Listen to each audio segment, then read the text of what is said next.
Welcome to the Bravo Papers, a safe space for all us Bravo fans who love to analyze, deconstruct, and talk about our favorite Bravo shows ad nauseum. So join me, Bravo and Botox, and we'll catch up on all the Bravo news and read way too much into our favorite shows and Bravo celebrities. Hello, everyone, and welcome back to another episode of the Bravo Papers. And this week we have a bonus episode because I'm going to be going over the after show for episode 7, as I do. And it was a good episode, and the after show was good too. So, I got to give, flowers when flowers are due. This was a special one because there was a little bit of a crossover with the new show, The Valley, which I gotta say, I'm excited about.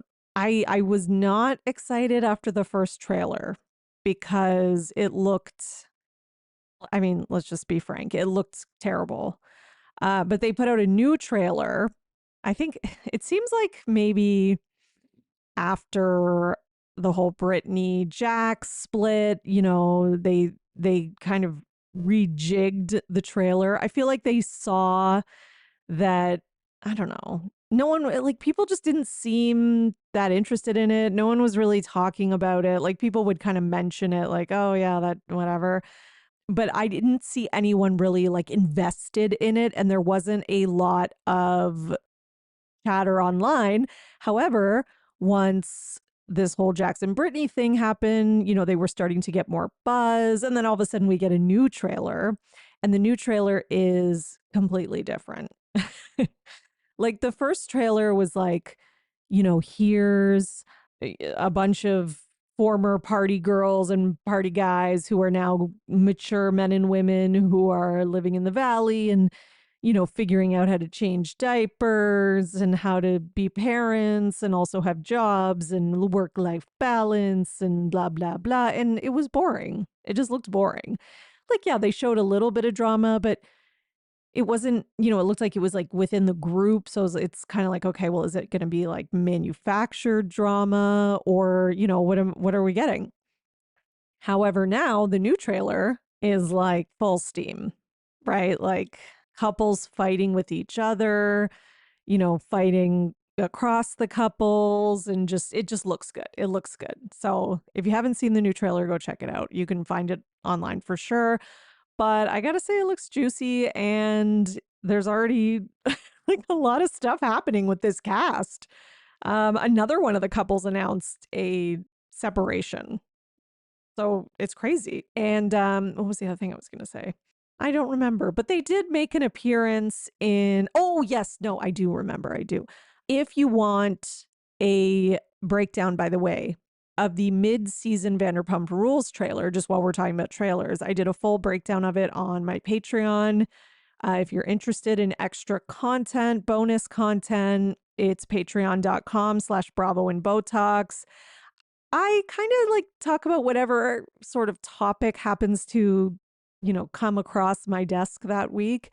Specifically, lately, I've been talking a lot about Vanderpump Rules, a lot about Real Housewives of Beverly Hills, and now I'm talking more about Summer House.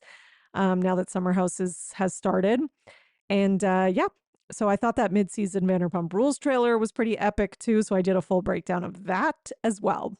So if you're interested, it's $5 a month, and you get 4 extra podcasts a month. Okay, so let's get into the after show. Okay, the first topic is Jax and cheating, because they go together like peanut butter and jam. So Jax says that Katie just loves to start shit.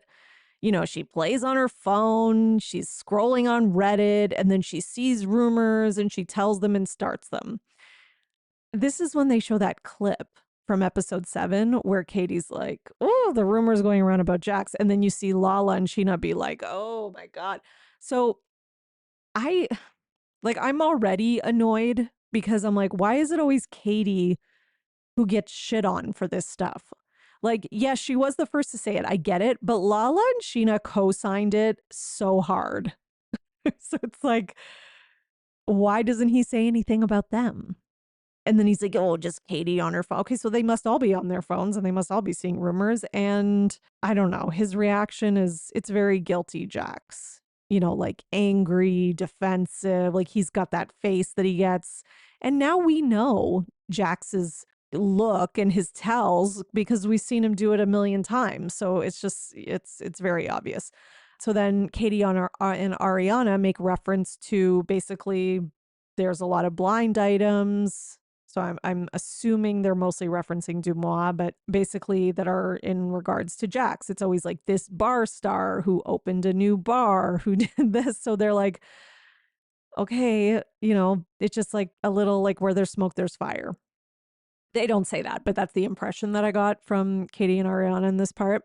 And then Sheena says that there was one on Reddit that said he followed a bottle service girl home, which sounds kind of creepy, but oh, I'm sorry. He followed her on Instagram or social media or something, and he'd had the job in Atlantic City. So it was just kind of like coincidental that he's following this bottle service girl. And he'd just been there. He'd had an appearance. So, people kind of put that together. And yeah, that happens. Could it be a coincidence and be innocent? Yeah, it could. I mean, a lot of things could be. When it comes to Jax, it probably isn't, but we have to go with statistics here. Statistically, Jax cheats. I don't know what else to tell you. I don't have a number, but how many girlfriends has he cheated on? I'm gonna go with like 100%. So there's that. Jack said he was hired to do an appearance. So this is the rumor that he gets into some details about this. He was hired to do an appearance. He took a picture with the woman, and that's it. That's what you do when you make an appearance. And then they flash back to Katie and Ariana, and Katie says, well, you get sent a rumor about someone and yeah, you like talk about it with your friends and you send it to them, which I really laughed when she said that. I was like, Katie is being so relatable because that is exactly what I would do. I'm sorry. If it was like a guy I knew, like he was like a friend, we ran in the same group. It's not like he's like my bestie, but like, we know each other pretty well. Like I totally share it. I'm sorry. We all would. Okay. One of his Valley castmates says he's 100% not cheating. But again, like, are we trusting these new guys? I don't know who they are. I don't know. Like, I don't know. So Kristen, and yes, Kristen Doty, because the Valley cast are doing the after show this week, says that she's never heard or thought that. And, she's with Jackson Brittany all the time. So she doesn't seem to think that he is cheating. She said she never heard anything until Katie, basically. And then Janet, who is a friend of theirs who's going to be on the cast of The Valley, who is a self-proclaimed Reddit troll, same Z's, Janet. And at the end of the day, it's an extra cozy picture that he shouldn't have taken. So I guess he took a picture with the woman at the bar where he was doing an appearance and it just looked a little too cozy. Okay, so Brittany does say that she looked into it, and the woman that he was taking a picture with is the wife of the bar owner. I can't remember if I just said Katie or Brittany. I meant to say Brittany, if I did say Katie. And the husband was there, and basically there was nothing to it, was what Brittany said. Okay. I don't know. Okay. Okay. I've done this before. I've gone down this road. And I don't mean me and Jax, obviously. I just mean me as a viewer of Vanderpump Rules. We've all gone down this road of like, okay, there's no evidence. Do you give somebody the benefit of the doubt? I don't know. I don't give these guys the benefit of the doubt. Like Tom, and Jax don't get the benefit of the doubt ever. As far as I'm concerned, it's like guilty until proven innocent in this case. I know that's not the law, but this isn't the law. This is the court of public opinion. Okay, so Brock says that Jax is still like in his mind, he's still in his prime, which I found this kind of weird. It was like, because it was like Brock was like trying to defend Jax, but then I feel like he ended up not defending him. So this is the full thing. He says Jax is still living in his prime in his head, but he's not in real life is what this is what Brock says. And James starts like cracking up and agrees. Brock says, yeah, but he's older. He's got enough sense now not to ruin his life. But he likes knowing he could. Okay. That was a little sketch to me. Just the fact that he likes knowing that he could, and you're saying that in his head he's still in his prime and da da da. I don't think that Jack's head is that far away from his actions. Like, I don't think that because I think his head is like fairly shallow. So I think whatever he's thinking is, I think he's taking action. I don't think he's thinking it through that much. And like, would I like to give him the benefit of the doubt now that he's a dad? I'd like to, but you know, being a father or a parent doesn't stop very many people. Like there's literally a ton of people who still cheat and have kids. It's not like it's a nice idea to think that it will inherently change someone. And again, it doesn't mean that you can't still be a good dad. You can cheat on your husband or your wife and still be a good parent. I mean, no, maybe you're not setting the best example. I would argue that. But, and yes, you're hurting the other parents of your child. So in that way, you're not doing a good job. But still, like, I don't think having a son means that Jax suddenly isn't a cheater. There's some people who I do honestly think are people who cheat when they're younger and they're maybe like in their 20s partying hard and they might like make a mistake or they think they're going to break up with someone or they're like not happy in the relationship and they stray for a bit. Like or even that can happen later in life, doesn't have to be in your 20s, but like and it's like a mistake and then it's not necessarily like a habitual pattern. But then there are other people who are just cheaters. Like there are some people who just are habitual cheaters. I really think. Like, I don't think that every single person who cheats is necessarily a habitual cheater, can't change, can't do better in the future, in their next relationship, whatever. I think people can make mistakes and then they can grow, whatever. But I do believe that.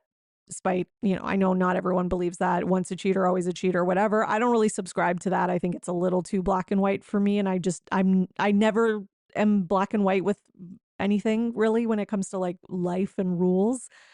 However, there are some people that absolutely is the truth. And if I'm going to be honest, Jax is one of them. Like Jax, I could see, like, I just can't see him shaking that. I really can't. And I think that Jax kind of feels like he's owed something. Like, I really think that he was given so much so quickly with Vanderpump Rules in terms of like money, women, fame all of a sudden. And like he got such a high off of it and whatever. And I do think that whole like likes knowing he could, that to me speaks a little bit of like entitlement. Like he's like, yeah, I know I could. I'm like entitled to it, Anyways, okay. His new Valley castmates, they all defend him. They say he doesn't have the bandwidth, with the amount of weed he smokes and being a dad, etc. I think you'd be surprised how much bandwidth people can have. Jack says Katie loves to find misery and stir shit. Okay, same old story. Okay, same old story that we've been hearing from Tom Schwartz, Tom Sandoval, and Jax about Katie for 10 years. And guess what? She's always right. I'm sorry, but can we just call a spade a spade? She has always been right about every rumor or cheating thing that she has been a whistleblower on. She has been correct. Okay? Every time. So I'm not going to fall for this, Jax. Right? And I think he's maybe forgetting that we all just watched season 10 and watched Katie suspecting Tom and even calling him on things. Like, oh yeah, you were just hanging out with Raquel at the Abbey. Like, remember she was the one who kind of like gives him that look like, oh yeah, sure. Seems like you like hanging out with her. And Sandoval was like, shut up. I remember whatever bar they were at. I think it was for Lala's birthday. She was right. She was right. She was right. She was right. She was right. Okay.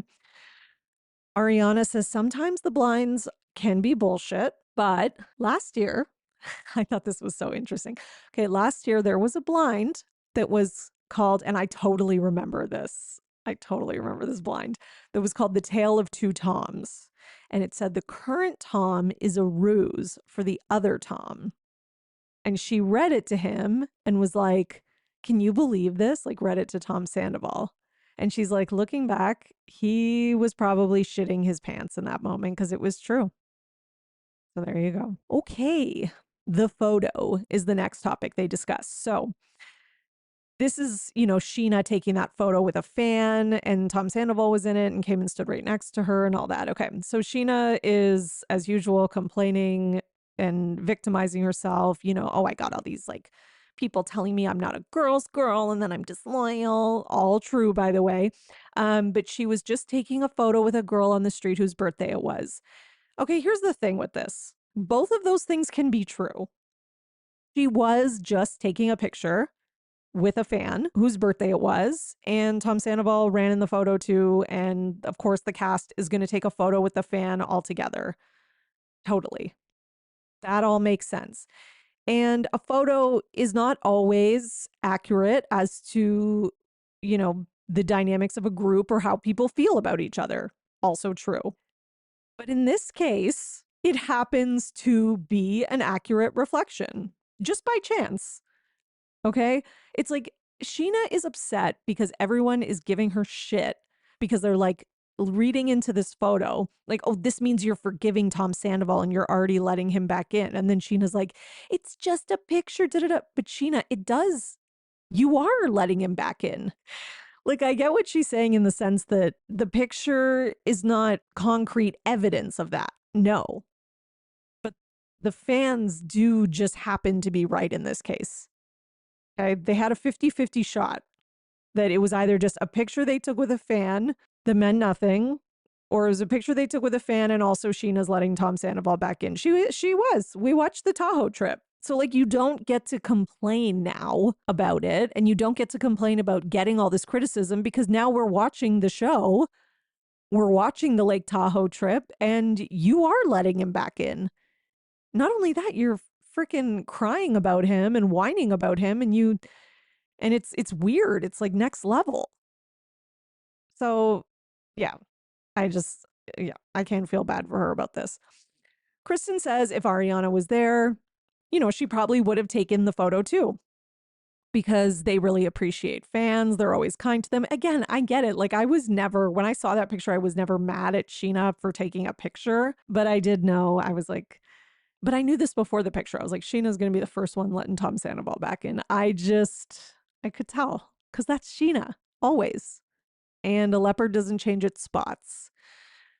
Lala says Ariana wasn't mad about the picture, but again, she was upset because, Ariana didn't jump to defend Sheena on social media. And she's like, Ariana stays scrolling and she's always on her phone and she knows what everyone is saying online and is talking about. You all do.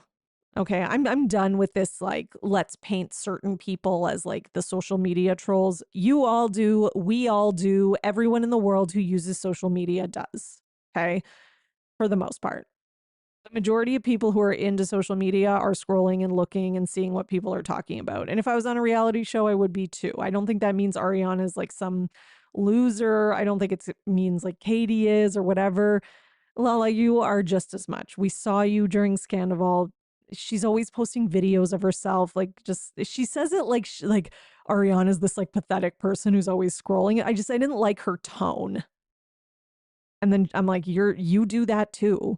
Ariana says she kind of lives by the philosophy of like, you don't address every mean comment or backlash online because then it backfires, which she kind of clarifies later, it gives it more legs, right? If you just ignore it, it'll go away. So that's why she didn't say anything. And, Lala felt that Sheena was being ripped apart for Ariana. And then Lala says, well, Sheena caught a restraining order on her behalf. So why couldn't Ariana just put up a post? Okay, it's not the same. I just want to say that now.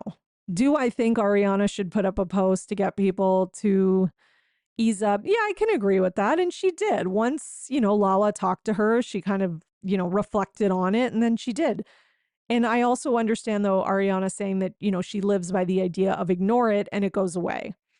But, Ariana says once Lala brought it up, she realized it was very important to Sheena, so she did it. Okay, but why this is not the same as the restraining order? You got a restraining order because you punched Rachel. Ariana did not ask you to do that. Ariana didn't ask you to hit her and to get physical. That was your choice. Okay, so just like this whole like putting it on her constantly is, I don't know, it's annoying. Like I get like, when it happened, we were all like, yeah, Sheena, because like she's being a good friend and she's like, screw this girl, whatever. And a lot of us were like, yeah, we'd punch someone if they cheat on our friend. But again, if the cops saw it and happened to be, parked across the street and we got arrested, it's not their fault. They didn't ask us to do it. We chose to do it. Like you did it. I'm sorry. Like I don't, it doesn't like this is like Tom Sandoval logic. So what now Ariana's like indebted to you forever? It's like Tom Sandoval, he lends you money 5 years ago and you're still like, oh, I'm indebted to him. Like, I don't know. That's not how friendship should work. All right. So Katie kind of makes like a little underhanded comment and is like, well, Ariana did the apology because she was bullied into it. And Ariana, to be honest, she smiles and agrees. So clearly she just did it because Lala told her to and she wasn't originally maybe going to do it. Plus, she probably knew that it was true.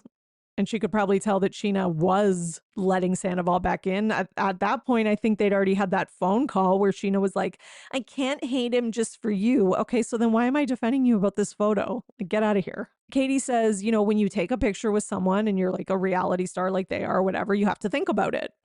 Thank you. And she's like, Sheena was at Life is Beautiful hanging out with Sandoval. She was in his hotel room at BravoCon hanging out with Sandoval. And she's like, and now she's in this photo in Lake Tahoe. And so Katie says it's her own fault. And she basically, I think Katie says she acts like a buffoon. And then she gets upset when people are mad at her. Exactly. Katie says she's accidentally, purposefully hanging out with him. I couldn't have said it better. Like, that's exactly what's happening. So it's like, yeah, like I'm done. These people are full adults now. Were they full adults when this show started and they were all like in their 20s? What? Yes. But I can have slightly more empathy, just slightly, very little, but slightly more when people are like younger and are still figuring out their life. And I think a lot of us make like dumb relationship mistakes in our 20s, especially early 20s, and then we kind of figure it out. But it's like, you're in your like late 30s and early 40s. Like this is who you are. This is who you are. Ariana says, she wasn't there, so she can't like fully know, how I guess close Sheena was getting again with Tom. But she's like, but there was a video of all them walking in Tahoe, like on a trail or whatever, and they were all making jokes and it did look a certain way. So there you go.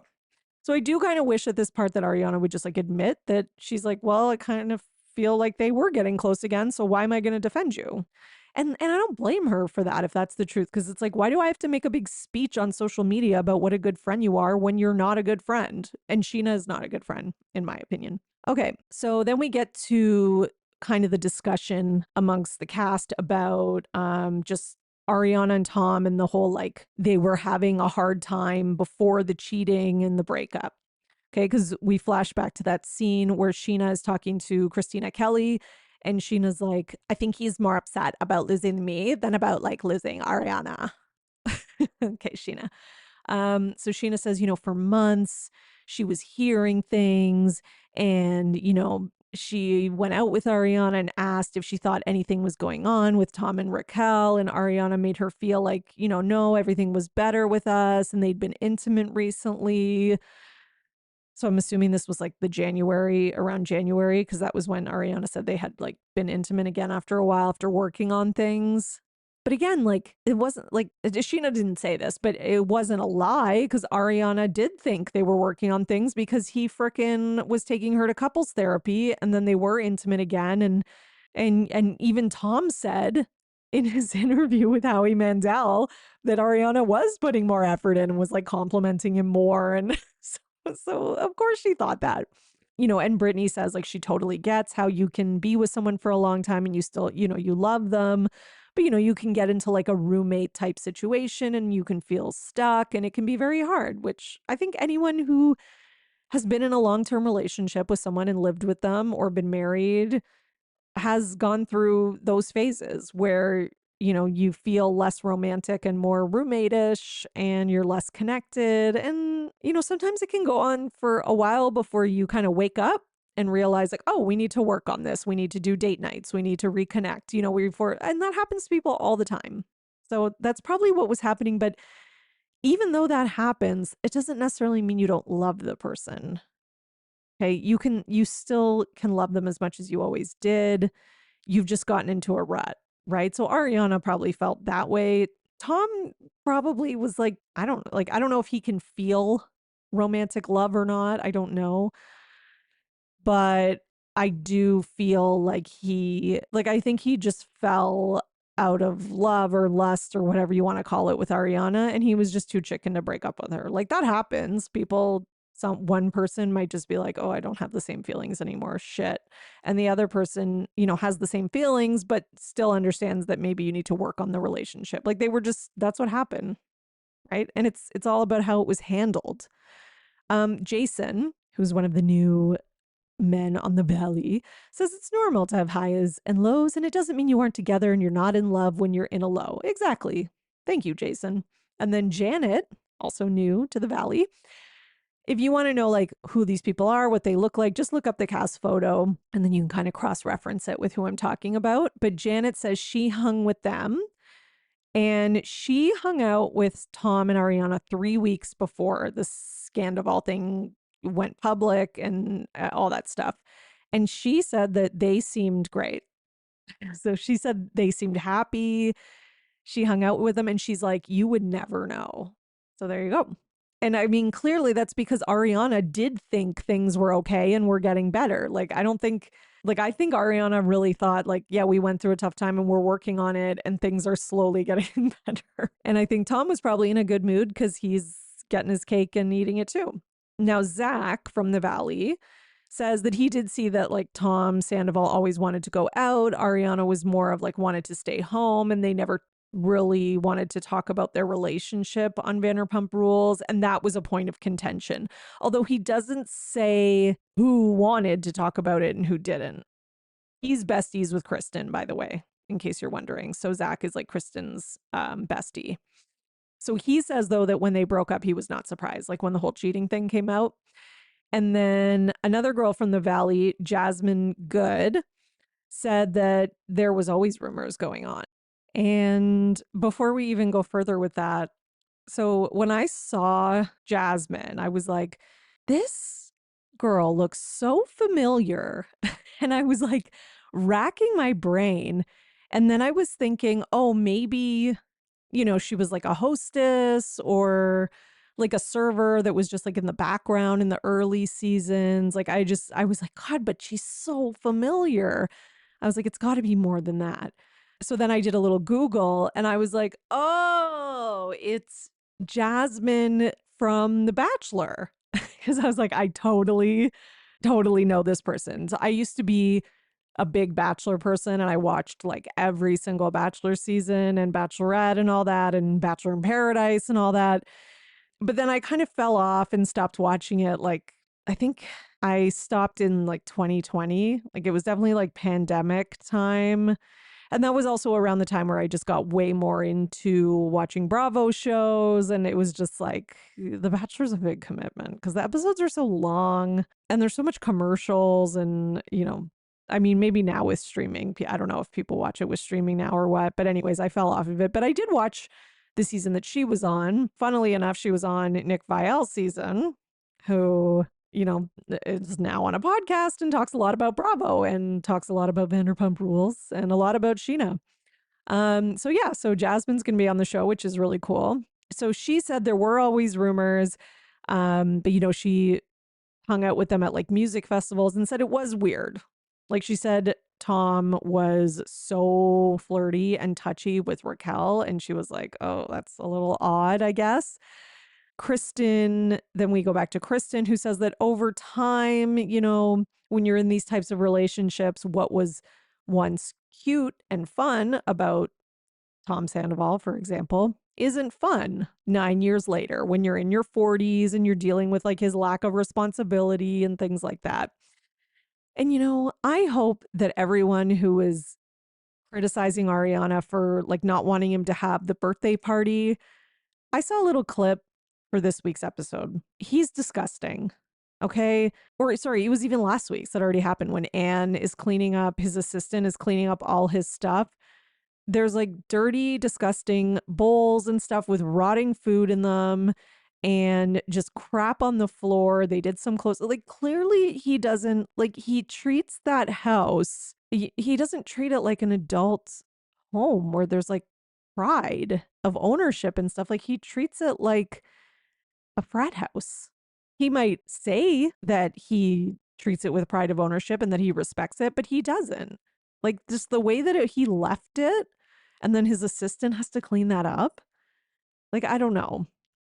And Kristen was kind of implying this too, right? Like, she's like, it's one thing to have an assistant because you need help with like business stuff and with like even like having a personal assistant for like the things that you just can't get to. But when it comes to like one, because you can't open your own mail or wipe your ass or clean your own kitchen, that's what Kristen said. Exactly. Kristen and Ariana, or sorry, Kristen says Ariana didn't want that like type of life and that Tom Sandoval was really dragging her down. So like it sounds to me like she was ready for a more grown up adult life. And like Tom as well as Jax, they're hanging on to that time where, you know, Vanderpump and them were in their prime. Okay. Again, not saying Vanderpump isn't like kind of having a little victory lap of its prime right now, but like when the show first got good and they were like younger and I just really think they're hanging on to that. Okay, so now we get into the valley for a little bit. So just a little I did decide to take notes on this cuz like I said the trailer looks really good and there is some interesting connections amongst the cast. So this is a real group that hang out and have known each other. So they are, I will say, based on what I listened to and based on like a little map I saw of how they kind of all know each other that someone had done on Instagram. It is like a real friend group, which makes me more interested in watching it. And the fact that I recognized a lot of them even from the background of Vanderpump and other things, I was kind of like, okay, that makes it a little more appealing to me. So they've known each other for a while. A lot of them are friends with like Sheena and Schwartz and those people too. So Danny seems like a character. So he's a voice actor and he's married to Nia, and her and Danny are like the newest to the group, I guess, because they like moved to LA. And Nia, funnily enough, knew Rachel from the pageant world and even coached her and was a judge on the most recent pageant that Rachel was in, the Miss California or whatever. So I thought that was really interesting. And I'm hoping that means she's going to give us maybe some like little tidbits when the season comes. You know, Sheena also did film with them and said it was fun to film with her other friends who are an extension of the Vanderpump friends group that she doesn't usually get to film with. Janet says that she was actually in an episode of Vanderpump Rules where she helped Sheena, Danica, and Charlie sew their Sir dresses, which I think it was season 7 or 8, one of those two. So yeah, you can, if you're, you know, rewatching, you may see her. She like comes in and like sews them.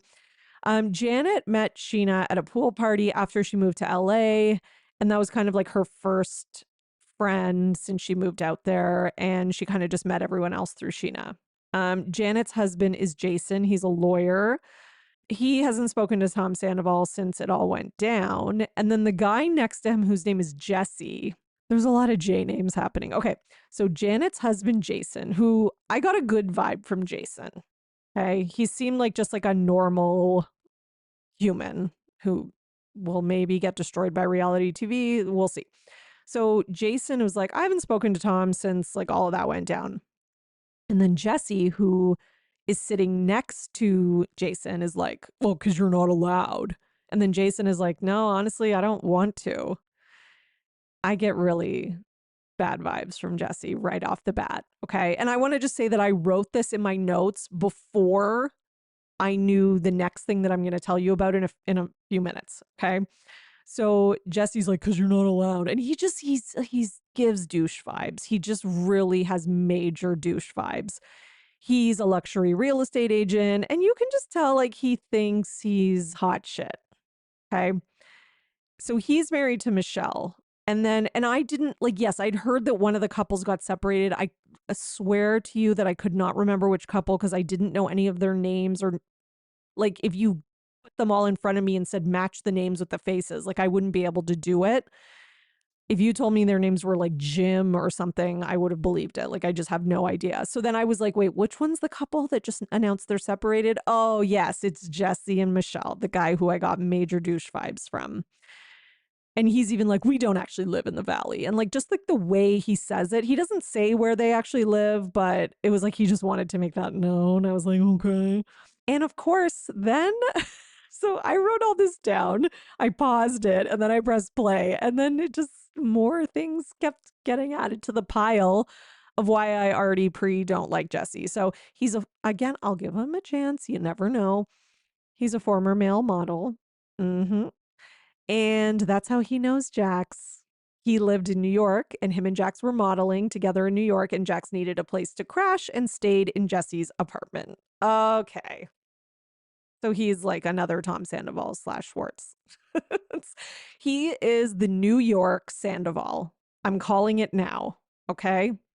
He's the East Coast Sandoval. Because then Jax came out to LA and he found Sandoval, right? So it's like, so they go back, right? So I was kind of like, it's just interesting to me.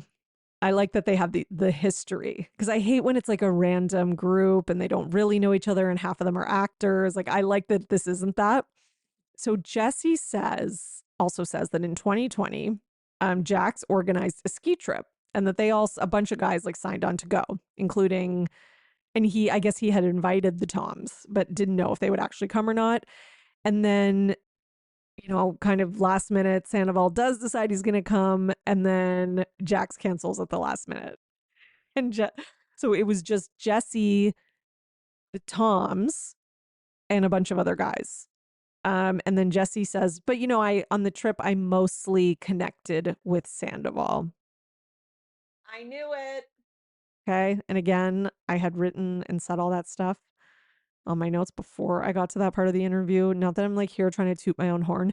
I do think I'm a good judge of character. I have to say that. Like I always hated Sandoval even before Scandoval happened. And I always didn't like Sheena and a few others. And I'm just saying I was right about a lot of them. Okay. So Jesse says his wife, Michelle, became very close with Kristen and Brittany. So I'm sure we'll see that. Michelle and Brittany were Hooters girls together once upon a time. Michelle is, I mean, they're all, beautiful women, but Michelle's really gorgeous. And I mean, again, they all are, but she'll be fine. I think she can do better than this Jesse guy, even though I've only seen him in a like 2-minute clip. I'm not judgmental though, guys, honestly. So Luke then we meet Luke. I was like, the whole time I'm like, who is this guy over here on the left who's like saying nothing? Like the one like guy with like the lighter hair, because like they're pretty much all brunettes. He lives in Colorado and he's Kristen Doty's boyfriend. So I was surprised at that. I didn't realize that he didn't actually live in LA. I mean, I don't really listen to Kristen's podcast or like follow her life that closely, but so maybe some of you knew that. But he says that he's like kind of adjusting to coming to LA. So I don't know if that means he's planning on moving or what. And then we have Zach, who's like Brittany's bestie. He's from Kentucky. They were friends from back home. So love that. And then one thing I want to say about Jasmine too is that Jasmine is going to be on the show, and her partner, whose name I cannot remember right now, but Jasmine is bisexual. Okay, so we are going to get to see like not just straight couples on the show, which I kind of like as well. Like Jasmine is on with her girlfriend.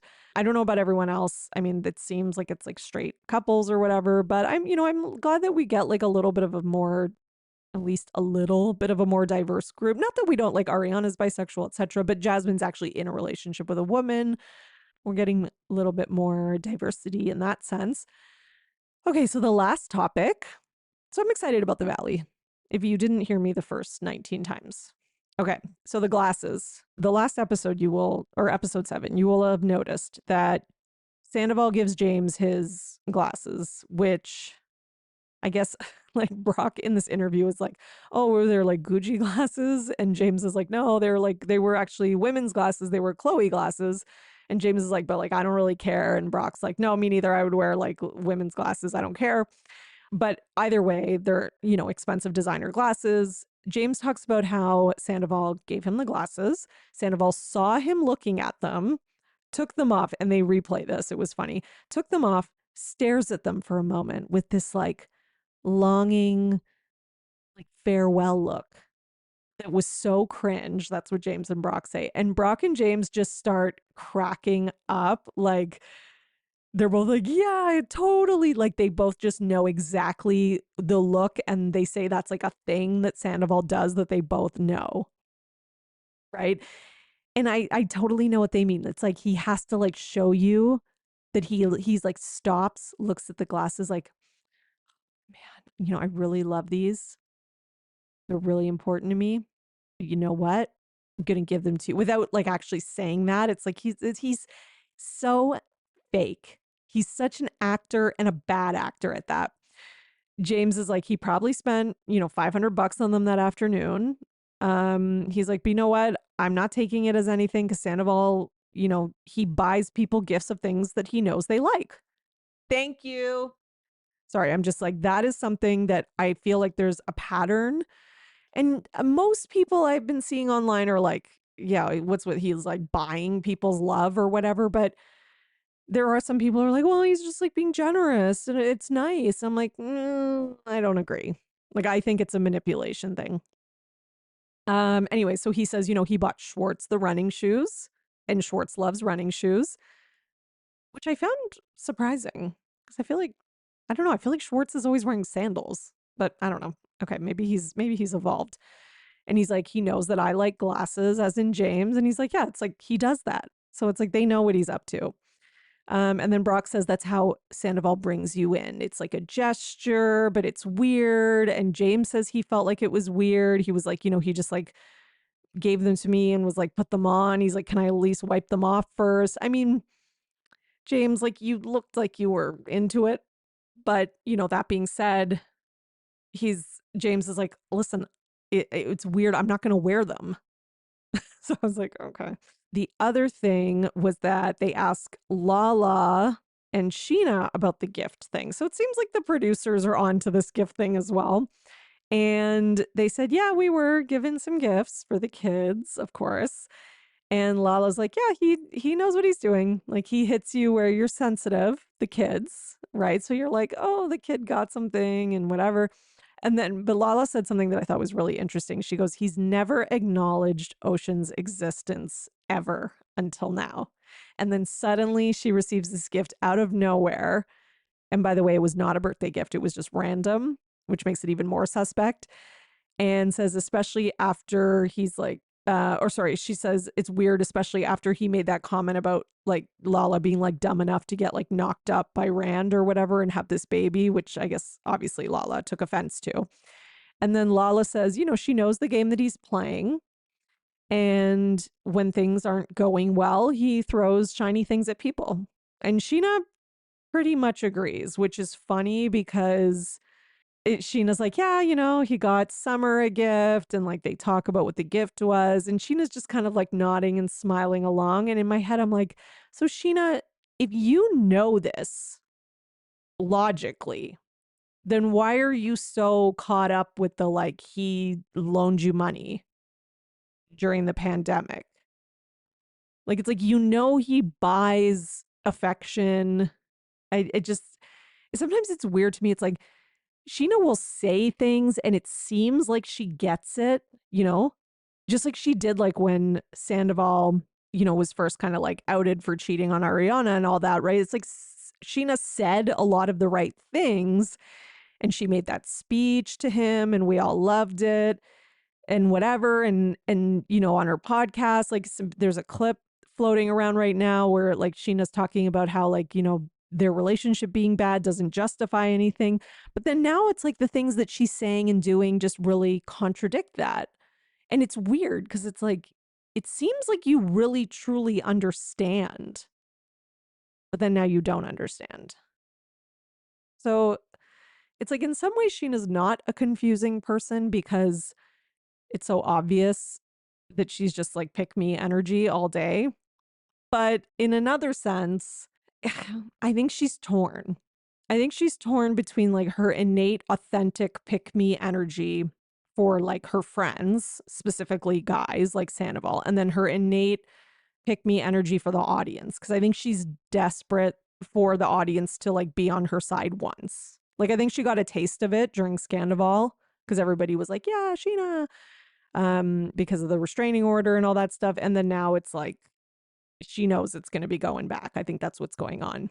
It is funny too, because Lala on her podcast this week, I'm just going to end on this. That's all for the after show, but I'm just going to end on this. So Lala on her podcast this week basically made a comment like, I wish that Sheena could just for once win with the audience. And I was like, seriously? Because she did win. Like she won with the audience at the end of last season. People were loving her at the reunion. Like she was like, you know, the Sheena reactions from the trailer and when she did that walk out of court and made that speech about Rachel like wasting the justice system's time and all that, and she was like in that power suit and she just like killed it. Everyone was loving her. And then Lala's like, I just wish she could win with the audience.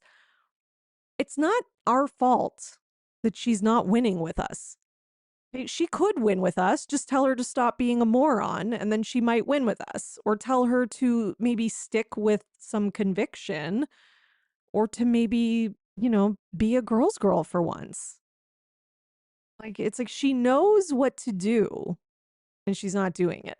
Now, all that being said, I'm kind of glad she's not because I would rather Sheena be her authentic self, even if that is a pick me kind of girl or a guy's girl or whatever it is. You know, I prefer Bravo stars to just be who they are, even if it is like the type of person I wouldn't mess with in real life and wouldn't be my kind of person. And again, you know, like I said before, her and Lala are bringing content. And, you know, we do need something to kick this season up, and they're doing that. So I'll give them that. I'll still give them that even after all the criticism. Okay, so we are going to have an interesting after show next week because I don't know if they're going to keep going with this Valley thing. I'm assuming no. Like, I'm assuming they're not going to give the Valley an after show when they're only on their first season. I think they just had them in to like promote it. So I'll just be doing the Vanderpump after show. However, I might, you know, comment on the Valley and just, you know, give you a little overview of what I thought of the first episode since we ended up talking about it today anyways. All right, everyone. So thank you so much for joining me on this bonus episode. And until next time, keep overanalyzing Bravo. Bye. Thanks for listening, everyone. Your support really means everything to me, and this show wouldn't be possible without you, the listeners. So please, if you enjoyed the podcast, leave a 5-star rating and subscribe so you don't miss an episode. For more, you can join my Patreon, patreon.com/Bravo and and for $5 a month, you'll get 4 extra podcast episodes a month. You'll also get early releases of Bravo Paper episodes and more. Please also subscribe to my YouTube channel at The Bravo Papers and follow me on Twitter, Instagram, at Bravo and Botox, and at The Bravo Papers. If you'd like to buy me a coffee, you can at buymeacoffee.com/Bravo and Botox. You know, send your love through some much needed caffeine. And any guest that was on today's episode will be in the show notes, all their social media and contact information. So thank you so much, everyone. Keep overanalyzing Bravo.